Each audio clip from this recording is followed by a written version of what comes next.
में स्वागत आपका। मैं हूं योगेंद्र। आप देख रहे हैं बड़ी खबर। बड़ी खबर में हम बात करेंगे विपक्ष एकता की। नीतीश कुमार लगातार कवायद कर रहे हैं।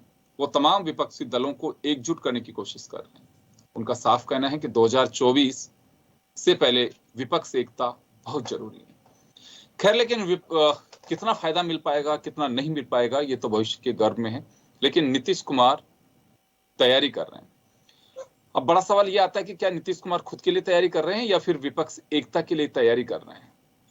ममता बनर्जी से मिले हैं, अखिलेश यादव से मिले हैं, सीपीएम से उनकी मुलाकातें हो चुकी हैं, शरद पवार से मिल चुके हैं, राहुल गांधी से मिल चुके हैं। अब बड़ा सवाल एक और उठता है कि 2024 में अगर एकजुट भी होते हैं तो चेहरा कौन होगा, क्योंकि देश में विपक्ष एकता को लेकर के पहले भी कई बार कवायदें हो चुकी हैं। पहले लालू यादव कर चुके हैं लेकिन सफलता नहीं मिली। और बात अगर कांग्रेस के खिलाफ भी विपक्ष की लामबंदी, अगर पूर्व के इतिहास की बात करें तो वहां पे बहुत लंबा सफल हो नहीं पाया है प्रयोग, क्योंकि जो चेहरे जिनको लेकर के बात की जाती है वो खुद भी कोई ना कोई किसी माध्यम से उच्च स्तरीय पद पर आसीन होना चाहता है। तो ऐसे में विपक्ष एकजुटता में कहीं कोई बाधा तो नहीं होगी। खैर चलिए, हमारे साथ ओम सैनी साहब वरिष्ठ पत्रकार जुड़े हुए हैं, प्रमोद वशिष्ठ जी दिल्ली से हमारे साथ में हैं और महेश शर्मा जी हमारे साथ में जुड़ रहे हैं। सभी का स्वागत। तो ओम जी, क्या लगता है आपको कि नीतीश कुमार की एक कवायद 2024 से पहले की रंग जमा पाएगी? देखिए, ये एक मुद्दा बड़ा साफ है, चाहे वो बीआरएस हो, चाहे वो टीएमसी हो, चाहे वो सीपीएम हो, सीपीआई हो, कांग्रेस हो, जेडीयू हो, इन सबके सामने एक मुद्दा बड़ा स्पष्ट है कि आरएसएस और भारतीय जनता पार्टी के खिलाफ हमें पूरे मुल्क में उतरना है। अब नीतीश ने जैसा दिल्ली में अपनी कांग्रेस के साथ में जो कुछ चर्चा की, उसके बाद में ये वापस गया है और कलकत्ता इस वीक में जाने वाले हैं, और उसी तरीके से बीआरएस के साथ में भी है। तो इनमें समन्वय कैसे बैठे? कोई ऐसा मिनिमम कॉमन प्रोग्राम बनना चाहिए जिससे कि सब कोई एक हो जाए। तो अलग अलग प्रयास हो रहे हैं। इसमें ये होता ही है कि हम देख ही रहे हैं कि भारतीय जनता पार्टी सिर्फ दो चेहरों से पहचानी जा रही है, अमित शाह और नरेंद्र मोदी।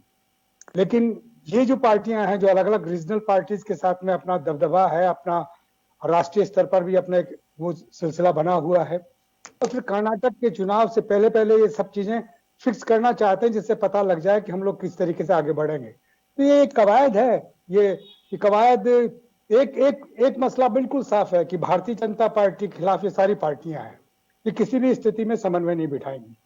चाहे बीएसपी हो, उत्तर प्रदेश वाली, जो चुप बैठी है लेकिन आनंद मोहन के मामले में अभी बोलने लगी है कि बिहार में आनंद मोहन को जिस तरीके से रिहा करने का कोशिश की जा रही है जेल कानूनों में परिवर्तन करके, उस पर उसका पता लग रहा है। उसी तरीके से जेडीयू अपना सिलसिला बिल्कुल साफ कर रखा है। ये सीपीआई, सीपीएम, ये सब भी सारी साफ है। तो 14, 15, 16 जो पार्टियां हैं वो तो बड़ा स्पष्ट है। महाआघाड़ी, महाराष्ट्र वाला सिलसिला भी चूंकि सुप्रीम कोर्ट का फैसला आने वाला है, वो जो 16 विधायकों की वैधता रहेगी या नहीं रहेगी, उसको लेकर के बड़ी वहां वापस सिलसिले बनने लगे हैं। तो ये सब कवायद बहुत तेजी से होंगी, क्योंकि 2024 बड़ा साफ साफ नजर आ रहा है कि लोकसभा में वो जो जादुई आंकड़ा वो कैसे हासिल हो। तो उसमें ये ऐसा इसमें न हताश होने की जरूरत है, न कोई राजी होने की जरूरत है, क्योंकि कवायद इस तरीके से होती है। और जब एक मुद्दा साफ हो जाता है, जो साफ कर रहे हैं ये लोग कि भारतीय जनता पार्टी और आरएसएस के साथ में कोई समन्वय नहीं होगा जी। और हम लोग ऐसे चलेंगे। जब शिवसेना इस पर ऐतराज करेगी तो उस पर कई माइल्ड हो जाएंगे। तो कॉमन मीडियम प्रोग्राम के माध्यम से ये लोग निश्चित रूप से, क्योंकि जिस तरीके से दो चेहरों ने कमाल दिखाया है भारतीय जनता पार्टी का पूरे मुल्क के अंदर, उन चेहरों के साथ में भारतीय जनता पार्टी को कैसे धराशायी किया जाए, ये इनके लिए एक समस्या बनी हुई थी जिसको एक करके करना चाहते। बिल्कुल प्रमोद जी, आजकल एक चीज बड़ी आ रही है कि पहले राजनीतिक दलों का जो गठन होता था वो आइडियोलॉजिकली होता था कि विचारधारा के आधार पर। आजकल हो गया मिनिमम कॉमन प्रोग्राम कि इस एजेंडे को लेकर के हम चलेंगे। मिनिमम कॉमन प्रोग्राम सबसे पहला तो विपक्ष एकता का यही है कि 2024 में नरेंद्र मोदी को रोकना, सबका कॉमन प्रोग्राम है ये। क्योंकि आम आदमी पार्टी हो, चाहे नीतीश कुमार हो या इधर दूसरे लोग हों, ये लगता है ईडी, सीबीआई, आईटी, ये भी एक बड़ा कारण है कि वो अभी, क्योंकि मैं पिछले दिनों देख रहा था, खरगे ने बात की पहली बार दिल्ली के मुख्यमंत्री अरविंद केजरीवाल से और एक भरोसा दिलाया कि हम आपके साथ में हैं। तो आपको लगता है कि हर राजनीतिक दल जो बीजेपी के ध्रुव विरोधी हैं, कोई ना कोई उसका नेता खुद पीड़ित है, वो चाहे सीबीआई के पीड़ित हो, चाहे इनकम टैक्स के हो, चाहे ईडी के पीड़ित हो, तो यानी कि दर्द सबका एक जैसा है। तो एक बड़ा कारण है कि उनको लगता है कि चलिए ये तो सब बात की बातें, कौन प्रधानमंत्री बनेगा, 2024 में अगर टक्कर लेनी है तो सबको एकजुट तो होना पड़ेगा। आपको लग रहा है ये बड़ा कारण है? एक देखो योगेंद्र जी, आपने अभी दो बात बड़ी अच्छी कही। एक तो विचारधारा पार्टियों की खत्म हो गई है, तो दूसरा एक उनका कॉमन एजेंडा है कि मोदी को रोकना है। विचारधारा के आगे पहले ये था कि भाई हमारा उस पार्टी से विचार नहीं मिलता तो हम उसके साथ नहीं जाएंगे। अब ये कॉमन एजेंडा है कि कैसे नरेंद्र मोदी को रोका जाए। निश्चित रूप से मुझे बाबू नायडू ने पिछली बार प्रयास किए थे और भी कर चुके। अब नीतीश कुमार लगे हैं, नीतीश कुमार अभी लगे हैं। अभी नीतीश कुमार का कोई 2-3 सीढ़ियां ही वो चढ़ पाए, इसमें कोई दो राय नहीं कि अभी इतना बड़ा कोई उन्होंने हासिल नहीं किया है। हालांकि नीतीश कुमार देश का एक बड़ा चेहरा है। यहाँ सर बड़ी बात जो आएगी, 1885 की जो कांग्रेस की पार्टी का मामला है, कांग्रेस किसी भी सूरत में प्रधानमंत्री का पद क्यों छोड़ेगी? इतनी बड़ी पार्टी है, और ये कोई सी भी पार्टी जितनी भी है, अभी देखो सीपीआई की राष्ट्रीय सदस्यता रद्द कर दी, टीएमसी को राष्ट्रीय पार्टी से हटा दिया, राष्ट्रवादी कांग्रेस पार्टी को राष्ट्रीय पार्टी के दर्जे से खत्म कर दिया, 5-7 पार्टियां बची हैं, आम आदमी अब आई है उसमें नहीं। तो ये एक अलग पहलू बिल्कुल अलग हो गया है, और पार्टियां भी बहुत कम हो गई है। जो बीजेपी एक बड़ा अभियान इसमें चला रही है कि वो क्षेत्रीय जो दल मजबूत हैं उनको थपकी मार रही है। जो अभी इन्होंने देखा होगा आपने, जिन्होंने बीजेपी के नेताओं ने जो जहां जिस राज्य में क्षेत्रीय दल मजबूत है उनको अपने साथ लाने के इनके बड़े प्रयास हो रहे हैं। वो प्रयास अभी मुझको यूपीए में नजर नहीं आ रहे। एक बार प्रयास शुरू होता है और वो खत्म हो जाता है। तो इसमें जब तक राहुल गांधी ने जैसे यात्रा करके एक माहौल बनाया, जब तक राहुल गांधी खुद निकलकर इन लीडरों को एक करने के लिए उनसे अलग अलग चर्चा करने नहीं निकलेंगे, जब तक ऐसा संभव मुझे लग नहीं रहा कि। तो आपको लगता है कि लीडरशिप की कमान कांग्रेस के हाथ में ही हो? हाँ देखो, कांग्रेस के हाथ में अगर लीडरशिप की कमान नहीं हुई तो हाल वही होगा वीपी सिंह जी और चंद्रशेखर जी के टाइम में हुआ था स्थिति। क्योंकि कांग्रेस एक बड़ी पार्टी है और गांधी परिवार एक बड़ा राजनीतिक, देश का ही नहीं विश्व का एक जहाँ बड़ा परिवार है, पॉलिटिकल परिवार है, और उनका एक रुतबा है। एक है वो है कि भाई ये राहुल गांधी आज निकलता है तो भला ही कुछ भी हो कि राहुल गांधी मतलब खौफ है, नरेंद्र मोदी हो या अमित शाह जी हो, खौफ सिर्फ गांधी परिवार का ही है। तो जब तक राहुल गांधी इन लीडर्स के पास जाके नहीं निकलेंगे, उनसे बातचीत शुरू करेंगे, उनको अपना एजेंडा कॉमन प्रोग्राम एक बना ही नहीं अभी तक। बात जैसे खड़गे जी ने फोन में बात कर ली कि तीसरी हो गई, बात करने से कुछ नहीं होगा। ये पेपर वर्क की जरूरत है कि ये कॉमन एजेंडा है, इस पे हम चलेंगे, आपकी नीतियां हैं तो हम ये करेंगे। तो मेरा ऐसा मानना है। वापस लौटूंगा आपके पास में, महेश शर्मा साहब के पास में जाना चाहूंगा। सर, क्या लगता है आपको, नीतीश कुमार की कवायद है ये, और ये कवायद नरेंद्र मोदी के खिलाफ पहली बार नहीं हो रही, या यूं कहूं कि जब अटल जी का दौर था या दूसरे नेताओं का दौर था, शरद पवार हो चाहे मुलायम सिंह यादव हो, दूसरे लोग हो, एक दौर ऐसा भी चला कि वो कांग्रेस के खिलाफ भी यही सब कुछ, आज चेहरे बदले हुए मान लीजिए। उस वक्त कांग्रेस को रोकने के लिए कवायद की जा रही थी, आज बीजेपी नहीं नरेंद्र मोदी को रोकने की कवायद की जा रही है। हो सकता है अगर कोई दूसरा चेहरा अगर नरेंद्र मोदी की जगह हो, बहुत सारे लोग हों कि हम साथ नहीं जाएंगे। आज बीजेपी से ज्यादा जो मैं बता रहा हूं कि पीड़ित पक्ष हैं, वो नरेंद्र मोदी और अमित शाह से ज्यादा परेशान है। तो लगता है आपको कि ये सब कुछ चल पाएगा? फिलहाल तो जो मिनिमम कॉमन प्रोग्राम है, मुझे जो दिखाई देता है वो यही है कि 2024 के अंदर नरेंद्र मोदी को रोकना है। हाँ, मुख्य रूप से आप बिल्कुल सही कह रहे हैं कि मुख्य रूप से नरेंद्र मोदी के शासन को एक बार फिर रोकना है। ये मुख्य रूप, इसी को ध्यान में रखते हुए ये सारे दल जो एक होने की कोशिश कर रहे हैं। अब वो जो जिस तरह प्रमोद जी जो बता रहे थे कि कुछ दलों को जो राष्ट्रीय मान्यता ही लगभग पूरी हो गई और वो एक तरह से क्षेत्रीय दलों के रूप में ही मौजूद है अभी, और क्षेत्रीय दल है वो अपने राज्यों तक ही सीमित है। अब संभावना ये आती है कि जो सबसे बड़ा दल कांग्रेस ही है, और कांग्रेस राष्ट्रीय पार्टी है, इसमें कोई दो राय नहीं है। तो कांग्रेस पार्टी को ही आगे बढ़ना पड़ेगा। और ये जो बिल्कुल सही है, मैं इस बात पे बिल्कुल सहमत हूं कि अगर बीजेपी, मुख्य रूप से बीजेपी का अगर मुकाबला करना है तो कांग्रेस नीत गठबंधन को ही आगे बढ़ाना होगा।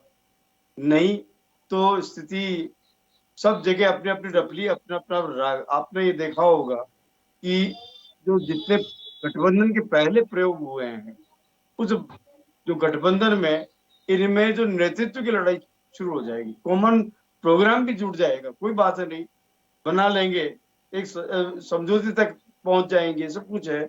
लेकिन अगर वहां नेतृत्व की लड़ाई होगी या एक दूसरे को मतलब क्या कहते हैं, एक साल कुछ अवधि के बाद में फिर वो उनमें कॉमन प्रोग्राम को लेकर, अपने अस्तित्व को लेकर के कई जो जो चीजें होती हैं इनके जो मनमुटाव की, तो वो सामने आएंगी। तो ये अस्थिरता के दौर में पहुंचने वाली बात है।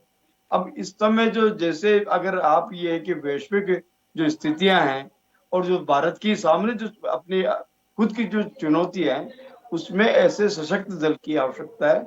और जबकि राष्ट्रीय स्तर पर कांग्रेस जैसा विकल्प भी है, तो उसके लिए तो कांग्रेस चाहिए कि उसे क्षेत्रीय दलों से समझौता करके एक अपना गठबंधन खड़ा करना चाहिए। बाकी तीसरे मोर्चे का जो गठबंधन है वो फिलहाल इसलिए कामयाब नहीं हो पाएगा क्यों कि स्वयं मतलब नीतीश जो कर रहे हैं, नीतीश की अब विश्वसनीयता कोई टाइम पे रही है, लेकिन इस समय भी उनकी विश्वसनीयता नहीं रहेगी। अब जैसे उनका प्रभाव भी आया, तो इस समय शरद पवार जो है वो उनकी बातों को लेकर, एक जब ये अडानी के मामले को लेकर के जेपीसी की मांग को लेकर के जिस तरह से सुप्रीम कोर्ट ने जो दिया है, और ये जेपीसी की मांग पर एक मत हो रहे हैं। लेकिन अब शरद पवार ने जो खुद आगे होके भाई जेपीसी का जरूर नहीं है, सुप्रीम कोर्ट जो करेगी। क्योंकि शरद पवार को एक महत्वपूर्ण कड़ी विपक्ष एकता की माना जा रहा था कि वो कोशिश कर रहे हैं, लेकिन अब सियासी गलियारों में चर्चा एक नई तरह की हो गई कि अब वहां तो महाराष्ट्र में कुछ नया खेल हो सकता है। अगर ऐसा कुछ हुआ तो फिर मुझे लगता है कि विपक्ष एकता कोई बड़ा झटका होगा। मैं लौटूंगा आपके पास में, ओम सैनी साहब के पास में जाना चाहूंगा। ओम जी, दो बातें आती हैं। नीतीश कुमार जेपी आंदोलन से जुड़े रहे हैं और एक समाजवादी टाइप के उनका अपना एक नेचर रहा है, लेकिन एक देखिए समय की परिस्थितियां, समय का चक्र कैसे घूमता है। जिस पार्टी के खिलाफ जेपी ने आंदोलन किया, जिस सोच के खिलाफ किया, अब आज उस सोच के साथ में हाथ मिलाया जा रहा है। या इससे पहले देखें कि जो उत्तर और दक्षिण, एक तरह से शिवसेना और कांग्रेस मिल गए शरद पवार के साथ में। तो ये राजनीति में स्थायी, मैंने खैर माफी चाहूंगा, मैं दोबारा रिपीट नहीं करना चाहता, पहले ही कहा कि आइडियोलॉजिकली कोई चीज बची नहीं है। हालांकि आप लोग भी कई बार कहते हैं कि नैतिकता की तो बात करना मुझे लगता है कि बेमानी है इस वक्त। अब तो यही है कि हम सरकार कैसे चला सकते हैं और जो सरकार चला रहा है उसको रोका कैसे जा सकता है। दो ही मुद्दे हैं बस फिलहाल देश की सियासत की अगर हम बात करें। शरद पवार को लेकर के जो सुर्खियां भी, हालांकि पता नहीं होगा क्या, लेकिन चर्चा है, अगर शरद पवार जो कहते हैं कि अजीत अपने स्तर पे खुद फैसले ले सकते हैं, लेते हैं, मुझे मालूम नहीं है, लेकिन सियासी गलियारों में चर्चा ऐसी है कि वो कुछ दिन के अंदर ही अलग टाइप का डिसीजन हो सकता है। अगर ऐसा हुआ तो लगता है आपको कि विपक्ष एकता पे एक बहुत बड़ा झटका लगेगा? देखिए, कोई भी राजनेता कितना भी बड़ा हो, चाहे वो नीतीश हो, चाहे पवार हो, चाहे कोई और हो, वो कभी भी जनता की अनदेखी नहीं कर सकता। जनमानस के बीच में जो चीज पैदा हो रही है वो एक अलग ही चीज पैदा हो रही है। तो बिल्कुल ठीक ठीक समझ में आ रहा है कि जिस रास्ते चलते हुए भारतीय जनता पार्टी और आरएसएस ने इस देश के अंदर इस वक्त जो स्थिति बनी हुई है, जिसपे नरेंद्र मोदी और अमित शाह साहब विराजमान हैं, उसके खिलाफ एक तरह का एक पूरे मुल्क में एक सीन बन गया है कि जितनी भी सेंट्रल एजेंसीज थी, जितनी भी उनका जिस तरीके से इस्तेमाल हो रहा है, उसको लेके एक नाराजगी है। तो एक संघीय पार्टियां और केंद्रीय पार्टी, तो केंद्रीय पार्टी कांग्रेस से बड़ी कोई नहीं है आज, कितना भी कोई दावा करे, लेकिन कांग्रेस एक ऐसी पार्टी जो पूरे मुल्क में विद्यमान है। और ऐसी स्थिति में कांग्रेस की हैसियत को ललकारना, कोई चुनौती देना बहुत मुश्किल काम है। तो सबने महसूस कर रखा है, और यही वजह है कि बीआरएस अपना पहले अपनी ढपली बजाते रहे, फिर इधर आके बात करने लगे। जेडीयू की पहले नीतीश ढपली बजाते रहे, फिर वो इधर आकर के बात करने लगे।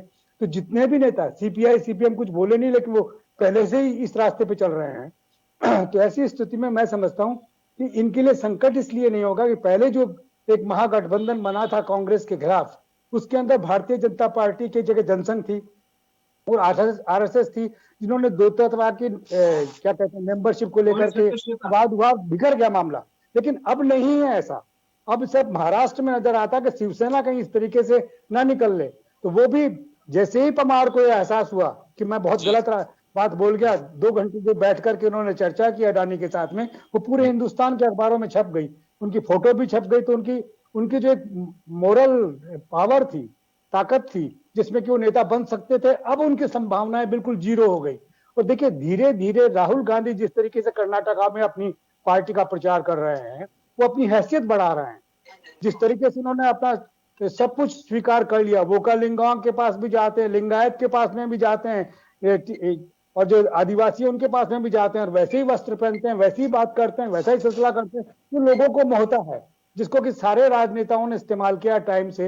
एक वक्त में मिसेस गांधी ने किया है, दूसरे वक्त में वीपी सिंह साहब ने किया है, तीसरे वक्त में ये क्या कहना चाहिए अटल जी ने किया है, फिर इन्होंने अभी जो शासन में वो किया, तो बिल्कुल वही रास्ता है। तो लोगों के समझ में आना चाहिए कि बहुसंख्यकों का जो एक लाभ मिल रहा था, वो बहुसंख्यक विभक्त हो रहे हैं जिस तरीके से क्षेत्रीय दलों के माध्यम से, उनको कैसे इकट्ठा किया जाए, इसमें मुझे लगता है कि बड़ा प्रोसेस है जो बहुत तेजी के साथ में इस कर्नाटक इलेक्शन के साथ में सामने आ जाएगा और स्पष्ट हो जाएगा कि क्या भारत की बिल्कुल बिल्कुल बिल्कुल वो बानगी एक सैंपल होगा कर्नाटक का चुनाव कि कितना रंग जम पाता है, कि बड़प्पन किसमें बसता है, किसमें नहीं बसता है, या फिर सत्ता की कुर्सी, सत्ता का सिंहासन जो दिखाई देता है, तो उसके बाद में सब चीज गौण हो जाती है। ये बात आप सही करें।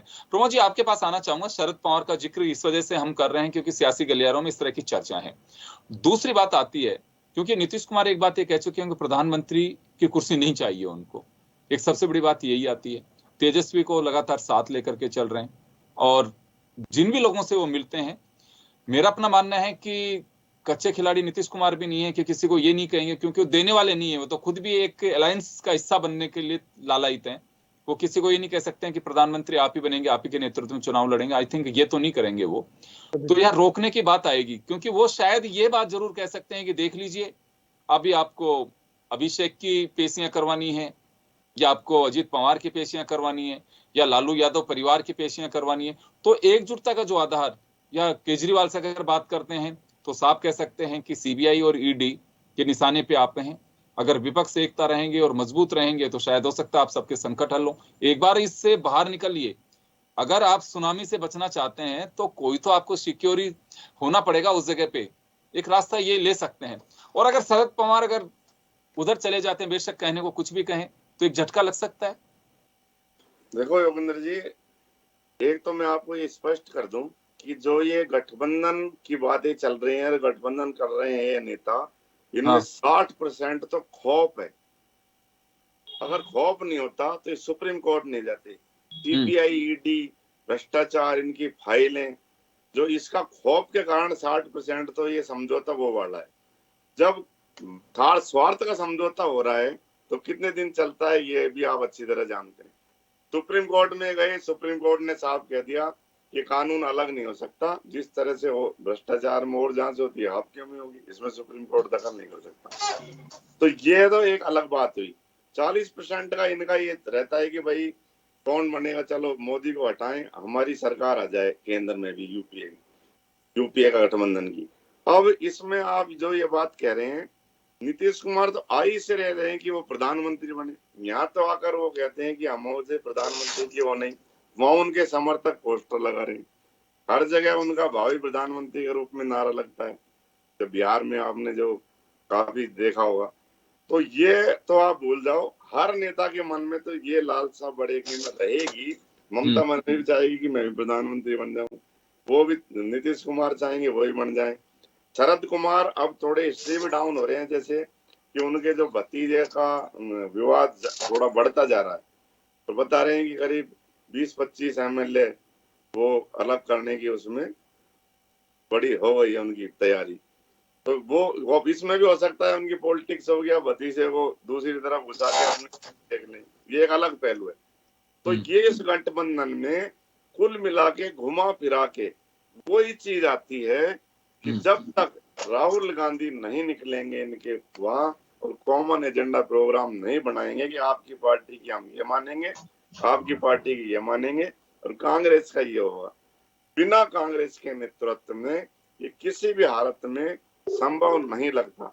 अब राहुल गांधी पुराने वाले तो रहे नहीं, राहुल गांधी के जो भाषण आ रहे हैं, राहुल गांधी के विचार, मैच्योर्डनेस, उनकी जो सोच आ रही है, उसमें देखो अब अलग झलक रहा है कि एक बड़ा लीडर देश को मिल चुका है और अब उनको कब प्रधानमंत्री बनाए ये तो बाद में पता लगा कि वो देश कैसे चलाएं, ये तो वोटर तय करेगा, हम तो सिर्फ चर्चा ही। तो ये एक बड़ा वो है सर, यूपीओ का गठजोड़ अगर करना है तो कॉमन एजेंडा एक इस तरह का कांग्रेस को ही बनाना पड़ेगा, उसके बिना तो क्षेत्र में शरद पवार जी कर लें, उधर नीतीश जी कर लें, इससे पार पड़ने वाले नहीं। आप सही कह रहे हैं कि बड़प्पन एक राष्ट्रीय पार्टी के रूप में देखें जहां सब जगह जड़ें हैं, उसकी बेशक सरकार होना नहीं होना एक अलग बात है, लेकिन उनकी अपनी टीम है, कोर टीम है, उनके पास में हर राज्य के अंदर एक बड़ा संगठन खड़ा हुआ है, वो उसका बेनिफिट मिल सकता है। लेकिन अब ये बात यही है कि होगा क्या, अब ये प्रधानमंत्री की लड़ाई को लेकर के होंगे या फिलहाल तो मुझे जो दिखाई दे रहा है कि 60% आप कह रहे हैं, लेकिन मैं महेश जी आपके पास आना चाहूँ, सीधा एक एजेंडा होगा प्रधानमंत्री नरेंद्र मोदी का कि देखिए मुझे गाली देने के लिए सारे लोग एकजुट हैं, और दूसरा उनका बिंदु होगा हिंदुत्व का। योगी साहब कह चुके ना कोई दंगा ना कोई पंगा, सब कुछ चंगा, पब्लिक ऐसी चीजों, तो ऐसे तोड़ क्या होगा इन लोगों के पास में। और वो साहब कहेंगे कि सारे लोग मुझे चोर बनाते हैं, लेकिन इनकी फाइलें दबाने के लिए कोर्ट भी कह चुका अब तो, और ये लोग इतने स्मार्ट नहीं है चीज को स्प्रेड करने में जितना सोशल मीडिया पर बीजेपी कर पाती है, तो वो कैसे तोड़ निकाल पाएंगे। ये वही बहुत चीज है जो अभी जो मोदी जी का जो भाषण सुनाई दिया था सबसे पहले, जैसे ये गठन की शुरुआत हो रही थी महागठबंधन की, तो उस दौरान उन्होंने कहा कि सारे भ्रष्टाचारी एक ही जगह आ गए। हाँ, ये एक तो मुद्दा वो बुनाएंगे इस मामले में, और जो भी कुछ है जितने भी कार्रवाइयां जो ईडी वगैरह, तो वो वाली जो चीजें हैं उनके माध्यम से ये इस पूरे 1 साल का इनके जो पास जो अवधि है उसमें अभी आप भी ये कहना कि आगे और क्या होता है, हो सकता है, क्या किया जा सकता है, ये भी अपना मतलब क्या कहते हैं तीर अपने मतलब तर्क से तीर निकालेंगे, और उसी तरह से वो भी अपने कांग्रेस क्या करती है। तो ये कुल मिला करके जो कि क्षेत्रीय दल इतने अपनी सीमाओं से बाहर नहीं निकल पा रहे हैं, और जी जी, और उन्हीं पर सारा दारमदौर होगा इस गठबंधन का कि वहां से कितना बेनिफिट मिल पाता है। क्योंकि एक दूसरी चीज और मुझे भविष्य के लिए दिखाई दे रही है, राजनीति में जो होगा, कई लोग, मैं कई समीक्षकों से बात कर चुका हूं, उनका साफ कहना है कि जब से क्षेत्रीय दल पनपने लगे हैं तब से नेशनल सिनेरियो में, या कहूं कि राष्ट्रीय जो सोच है या राष्ट्रीय जो हमारा स्ट्रक्चर बनना चाहिए, उस काफी प्रेशर में राजनीतिक दलों को काम करना पड़ा है, क्योंकि उनका अपना एक साफ कहना है कि उनका अपना एक अलग तरह का प्रेशर होगा, उनकी अपनी एक अलग तरह की डिमांड्स होंगी, और दूसरी तरफ कहा जाता है कि क्षेत्रीय दल बनने के बाद में वहां के लोगों के दिल में उन्होंने राज किया और डेवलपमेंट ज्यादा हो पाया। तो दोनों ही बातें हैं, निकल करके अब क्या आती है देखने वाली बात होगी। लेकिन अगर क्षेत्रीय दल मजबूत होंगे तो राष्ट्रीय दल वो किसी न किसी तरह से कमजोर जरूर होंगे, ये भी एक देखने वाली बात होगी। चले, मैं माफी चाहूंगा और समय कम है, तो बड़ी खबर में आप सभी का बहुत बहुत शुक्रिया और दीजिए इजाजत। नमस्कार।